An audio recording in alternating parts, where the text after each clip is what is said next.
Bonjour Olivier. Bonjour Bruno. Est-ce que tu peux nous parler un petit peu de tes motivations qui t'ont fait t'intégrer donc dans cette longue route? Oh là, c'est un rêve de jeunesse, hein, c'est un rêve d'ado, voilà. C'est l'histoire d'un gamin qui était enfermé dans un collège dans lequel il s'ennuyait à mourir et où il était en prison, et qui est tombé dans la bibliothèque du collège, il est tombé sur un bouquin qui s'appelait La Longue Route. Et je crois que le bouquin est resté définitivement dans son cartable. Il a oublié de le rendre, je crois, une histoire comme ça, en plus. En plus. Et donc par rapport à ton parcours marin, parce que tu as vécu de la mer. Alors, oui, évidemment, après être sorti du collège, puis du lycée, puis de la fac, puis d'un embryon de vie professionnelle à terre, j'ai voulu faire de l'école de croisière, avec des aléas et un ratage, on va dire, voilà, mais j'ai voulu faire de l'école de croisière. Et puis j'ai commencé à faire un petit peu de convoyage à droite à gauche. Et puis après, il y a eu le grand boom du convoyage, si je puis dire, avec les lois sur la défiscalisation dans les dom-toms qui sont arrivées, ce qui a donné un appel d'air un petit peu à la profession.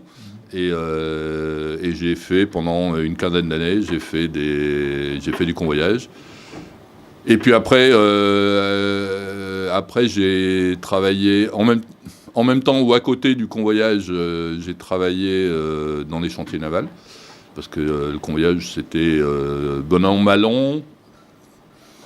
C'était entre 4 et 6 mois de navigation par an seulement. Et le reste du temps, on était à terre, mais il fallait quand même survivre. Ouais. Donc j'ai travaillé dans les chantiers navals. Donc au début, c'est en intérim. Après, c'est en ouvrier. Après, c'est en pseudo-chef d'atelier. Et puis après, j'ai eu mon chantier à moi. D'accord. Voilà. Et puis j'ai été scaphandrier aussi à une époque, voilà. Toujours dans le milieu maritime, et là dessous au lieu d'être dessus, voilà. C'est un autre monde, hein. C'est un autre monde, ça. Oui, j'imagine, oui. Oui. Et donc la longue route.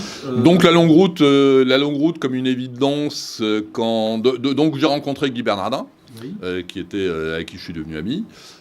Et puis un beau jour, il y a Guy qui me dit au fait, qu'est-ce qui se passe en 2018 ? Je lui dis, j'en sais rien. Et il me dit, c'est le cinquantenaire de la longue route de Moitessier. Et là, l'évidence, évidence absolue, on y va, quoi. Bien sûr. Voilà. Et donc on a monté la longue route ensemble, on a pensé l'événement ensemble, on s'est très vite dit, mais en quelques minutes, on s'est dit, il y en a d'autres que ça peut intéresser, donc il faut partager. Et puis voilà, et puis on a monté le projet, on a monté la longue route. Voilà. D'accord. Donc pour cette longue route, le bateau. Donc pour cette longue route, le bateau. Alors le bateau que j'avais déjà envie d'acheter de toute façon. J'avais vu passer, quand le plan avait été dessiné, j'avais vu passer les plans du Petit Homme de Jean-Pierre Tutard. Je m'étais dit que c'était un joli bateau, qui avait un beau potentiel, qui répondait bien à peu près au cahier des charges que je pensais avoir comme bateau. Et donc quand j'en ai vu un d'occasion, je l'ai acheté. Et voilà. Et puis donc c'est un bateau sur lequel il y avait des choses à changer, parce que c'était les vies normales. Le moteur était à changer, le gréement était à changer, etc., etc. Donc j'ai commencé à faire des petits travaux qui sont devenus un petit peu plus grands, comme tu peux voir. Mais le bateau existait déjà. D'accord. Voilà. Et avec un peu des surprises. Avec des bonnes, avec des bonnes surprises, faudrait que je cherche. Avec quelques mauvaises surprises qui étaient dues pour l'essentiel au fait qu'il avait de l'âge et qu'il n'avait pas été entretenu pendant quelques années, ou mal entretenu pendant quelques années. Tous les bateaux sont des êtres exigeants. Et les bateaux en contreplaqué époxy, en contreplaqué ou en bois, encore plus que les autres. Donc il y avait eu des négligences, on va dire, qui 20 ans plus tard, posait problème. Oui. Voilà. Et donc également une très, très mauvaise surprise qui a été ton accident. Oui, et puis après il y a eu les mauvaises surprises du bonhomme aussi, quoi. Voilà, les négligences du bonhomme aussi. Donc il y a quelqu'un qui est passé, qui m'a enlevé l'échafaudage alors que j'étais dessus. Voilà. C'est ballot. C'est ballot. Donc accident, pied cassé, fracture du talon. Donc c'est... Quand j'ai vu le pied, quand j'étais par terre, au pied de l'échafaudage et que j'ai vu le pied, je me suis dit, oh bon, j'en ai pour 15 jours. J'en ai pour 15 jours, donc le chirurgien va dire 2 mois. En fait, le chirurgien m'a dit non, vous en avez pour 1 an. D'accord. Voilà. Et 6 mois après, à peu près, puisque c'était fin août, donc on est 6 mois, 7 mois après. 7 mois après, je marche à peu près normalement. Donc, tout va bien. C'est bien. Donc, tout va bien. Voilà. Ok. L'animal est costaud. Voilà, donc ça t'a un peu arrêté dans la préparation du bateau. Ah ben, ça a tout arrêté pendant la préparation du bateau. Déjà, il y avait eu... Alors, j'avais eu quelques autres problèmes de santé auparavant. Donc, c'est vrai que la restauration du bateau, qui était prévue pour durer une petite année, ça fait 3 ans et demi maintenant. Voilà. Mais finalement, c'est un chantier c'est une durée normale pour un chantier de refonte de bateau. Le bateau est pratiquement prêt. Voilà. Donc il y a 3 mois de gros boulot. Voilà. Il y a 3 mois à plein temps. Okay. Voilà. Ok. Et côté finance, est-ce que tu as des sponsors? Excellente question. Oui, j'ai 2 très bons partenaires. Ouais. Le premier s'appelle Giluo, qui me fait cadeau d'un ordinateur. Voilà, ça va bien m'aider puisque le mien est mort. Et Dieu sait que c'est important à l'heure actuelle. Et mon deuxième excellent partenaire s'appelle Manu Wattkamp, qui m'a fait cadeau d'un superbe fauteuil de veille qui va être, je pense, beaucoup me servir. Donc des partenaires internes à la longue route. Voilà. Après, des partenaires strictement financiers, pas mieux que les autres. Voilà, non, j'en ai pas. Et tu as fait une cagnotte ou... J'ai fait une prospection. Non, j'ai pas fait de cagnotte. Alors, je suis pas du style à... voilà, moi, je suis pas du style à aller... je suis pas du style à faire la manche. Voilà, donc je me débrouille. Ok. Ouais, c'est vrai que c'est pas donné à tout le monde. C'est pas donné à tout le monde, non, mais voilà. Je sais pas si y en a beaucoup qui y parviennent finalement. On n'est pas des sportifs, donc on n'a pas grand-chose à apporter en image ou en notoriété derrière. La longue route, c'est pas un record, c'est pas une course, c'est pas donc on le paye quelque part, voilà. Oui, alors déjà de ce côté-là, mais de l'autre côté, à partir du moment où vous vous lancez dans la longue route, vous êtes d'office presque en opposition avec le fait de faire la démarche de récupérer de l'argent et... Oui, aussi, oui, tout à fait. Tout à fait. Je suis d'accord avec toi. Je suis d'accord avec toi aussi. Vous n'avez pas franchement l'état d'esprit voilà. Des sous. Voilà. En plus, moi, c'est un truc sur lequel je bute, quoi. Quand on choisit d'être clochard de la mer, on assume et on ne demande pas aux autres de payer pour soi, quoi. Voilà. Côté avitaillement. Côté avitaillement, alors avec l'expérience que j'ai, mais c'est uniquement sur les transats, je me suis rendu compte que en frais, on peut tenir entre 1 mois et 1 mois et demi sur la nourriture fraîche. Donc le premier mois ou le premier mois et demi, ça va être du frais. Après, ça va être conserve, lyophilisé, bien évidemment. Je vais essayer ça dépend des sous. Je vais essayer de privilégier le lyophilisé parce que c'est la méthode de conservation qui permet de conserver toutes les vitamines et tous les nutriments. Après, ça sera de la conserve aussi. Il y aura de la conserve aussi, inévitablement, sachant que la conserve, on perd la moitié des qualités nutritionnelles du produit. Donc voilà. Au niveau de la sécurité, excellente question. Alors, au niveau de sécurité, comme tu as pu voir, ou pas encore, mais tu verras sur le pont, quand le pont sera fini d'accastiller, j'ai une double main courante, c'est-à-dire j'ai les filières à l'extérieur et j'ai des mains courantes qui font tout le tour du bateau à l'intérieur sur les roufs. Deuxièmement, c'est les lignes de vie sont à l'intérieur du bateau, pas à l'extérieur. Oui. Et elles sont en hauteur et pas au niveau du pont. Il ne faut pas avoir à se baisser pour les accrocher. La troisième chose auquel les gens pensent pas souvent, les navigateurs pensent pas souvent, c'est que la longe reste fixée sur la ligne de vie. Oui. Et on se prend la longe, on s'accroche soit quand on sort, on fait ce qu'on a à faire, on rentre, on se décroche soit. Déjà, la longe, c'est emmerdant, c'est toujours dans les pattes sinon. Mais la longe, elle reste sur la ligne de vie, elle reste pas sur le harnais. D'accord. Après, il y a une longe tribord, une longe bâbord. il y a une longe tribord, une longe bâbord. Il peut même éventuellement y avoir 4 longes sur le bateau, 2 à bâbord, 2 à tribord en permanence. Ça, c'est pas gênant, plus une dans le cockpit. Oui. Après, alors, échelle de remontée à bord des deux côtés. Oui. Lester de manière à bien aller dans l'eau quand on a besoin. Déployer en permanence s'il le faut, c'est pas gênant, c'est pas le peu de traînée que ça va occasionner qui changera quelque chose aux performances du bateau. Et au moins elles y sont. Voilà. Et puis en plus, j'ai les longes spéciales, longes néréides là, spécialement fabriquées pour ça, qui permettent de remonter à bord soi-même quand on est dans l'eau. D'accord. Et que le bateau est en route. D'accord. Voilà. D'accord. Ce qui me paraît totalement...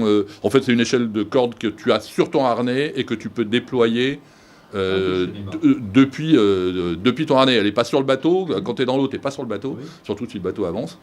Avec la vitesse, un bateau à 4 nœuds, tu ne le rattrapes pas à la nage. Hein. Oui, non. Surtout dans du gros temps. Donc, tu es tiré par ta longe. Oui. Et donc là, tu as l'échelle de corde qui va te permettre de remonter sur le bateau, elle est sur ton harnais. D'accord, mais tu l'accroches sur le bateau. Et tu l'accroches sur le bateau. Là où donc tu remontes sur la longe, tu essayes de te tracter sur la longe, et puis tu réaccroches l'échelle de corde et tu peux remonter sur le bateau. D'accord. Ça demande un petit peu d'entraînement, évidemment. Ah, ouais. Donc les 2-3 premiers jours, quand le bateau va retourner à l'eau, le premier jour de pétole total, ben on va se mettre à l'eau et on va remonter à bord tout seul. D'accord. Voilà. Faut de l'entraînement, c'est comme tout. Hein, voilà. Toi qui as navigué, alors tu as beaucoup navigué, comme tu l'as expliqué quand même. Oui, pas mal. Par contre, tu connais pas trop le Grand Sud. Non, non, on livre pas beaucoup de bateaux en Antarctique, quoi, donc j'y suis pas allé. Et donc comment tu vas aborder les mers un peu, bonne question. Grosses mers du Grand Sud? Bonne question. Je sais pas. Avec beaucoup d'humilité. Et puis on va essayer en espérant pas commencer par un gros coup de baston, mais on verra. Je sais pas. Dans ma tête, je m'attends, comment dire, je m'attends à avoir moitié la trouille, moitié être en admiration. Je pense que le Grand Sud, c'est un peu une recherche spirituelle. D'accord. Voilà. D'accord. Et en allant un petit peu plus là-dessus, comment parce que, en fait, il y en a beaucoup qui parlent d'un pèlerinage par rapport à Matessier. Oui, tout à fait, oui. Fanche parle même d'un Compostelle. Toi, je pense que le mot pèlerinage est juste, en ce sens qu'effectivement, Matessier, c'est quelqu'un qui nous a fait extraordinairement rêver, tous, je pense. Il y a eu Matessier, il y en a eu d'autres aussi, il y a eu Vito Dumas, il y a eu des gens comme ça qui ont beaucoup parlé du Grand Sud, mine de rien.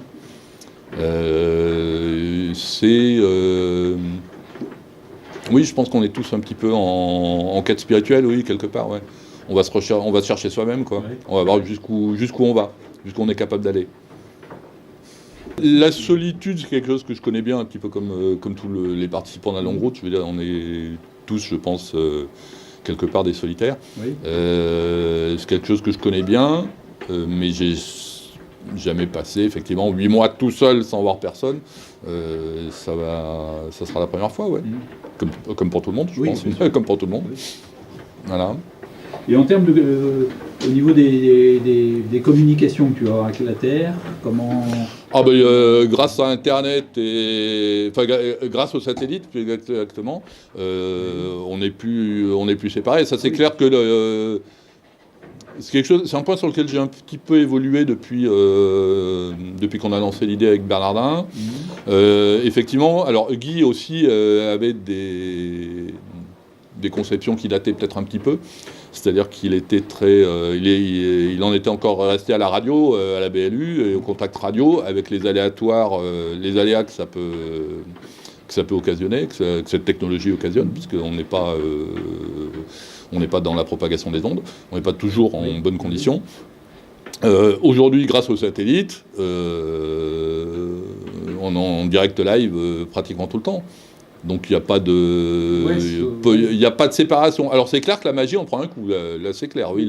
La solitude ne va pas se gérer de la même façon que pour moi Tessier qui se posait tout le temps la question, est-ce que où est Nigel, où est Loïc, où sont les autres, etc.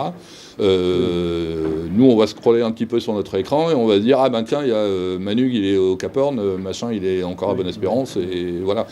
On saura en direct live où sont les autres. Les progrès ont été colossaux aussi.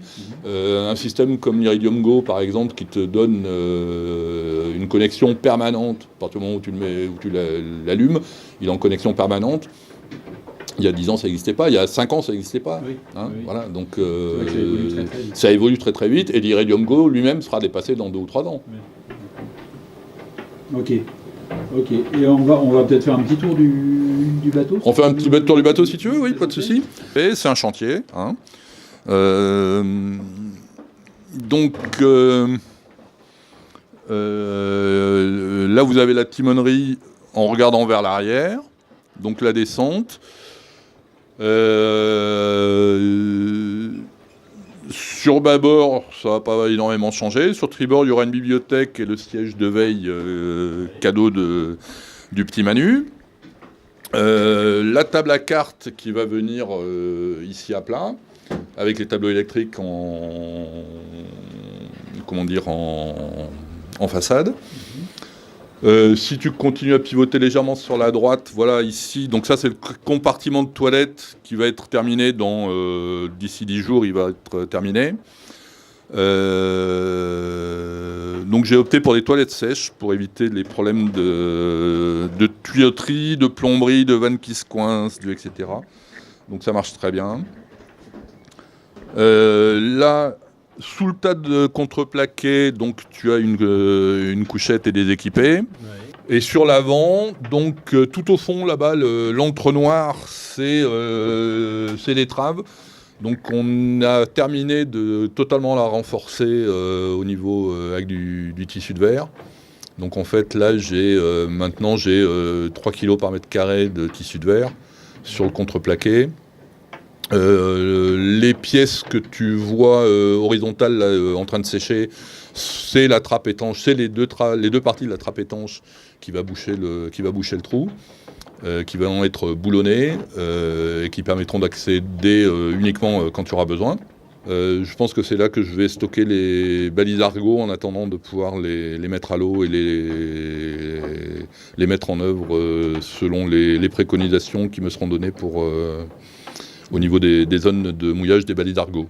Moi, alors, les balises Argo font 30 cm de diamètre sur 1,80 m de long, je crois, une fois qu'elles sont déployées.